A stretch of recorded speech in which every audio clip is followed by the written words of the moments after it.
కల్పించడం జరుగుతూ ఉంది. ఇదేంటంటే స్త్రీ శక్తి ఏ బస్సుల్లో ఫ్రీ ఉందో అదేవిధంగా ఈ పల్లె వెలుగు, అల్ట్రా పల్లె వెలుగు, ఎక్స్ప్రెస్ ఈ బస్సుల వరకు మనకి అందించడం జరుగుతూ ఉంది. ఇంట్లో ఏంటంటే ఈ అంతర్రాష్ట్ర సర్వీసుల్లో మరి సదుపాయం అయితే ప్రెసెంట్ లేదు.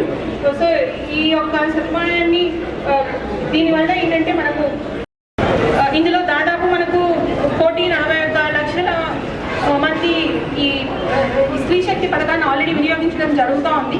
అదేవిధంగా మరి ఈ వికలాంగుల కోసం అంటే దివ్యాంగుల కోసం పెట్టినటువంటి ఈ పథకాన్ని కూడా అందరూ కూడా సద్వినియోగం చేసుకోవాలని చెప్పి నేను కోరుకుంటున్నాను. అయితే మీరేంటంటే ప్రెసెంట్ ఈ స్కీమ్ని డిజిటల్ కార్డు చూపించడం ద్వారా కూడా అంటే మీ ఫోటోలో కూడా ఆ యొక్క పాస్ కన్నా ఉన్నట్లయితే దాన్ని అలో చేస్తారండి.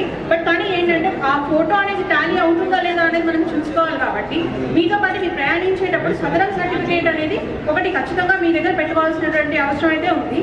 సో దీన్ని ఈ ఉన్నటువంటి విషయాన్ని దయచేసి అందరూ గుర్తుపెట్టుకోవాలి. మా యొక్క సిబ్బంది అందరికీ కూడా నేను పూర్తిగా వాళ్ళకి అవగాహన కల్పిస్తున్నాం దీనిపైన.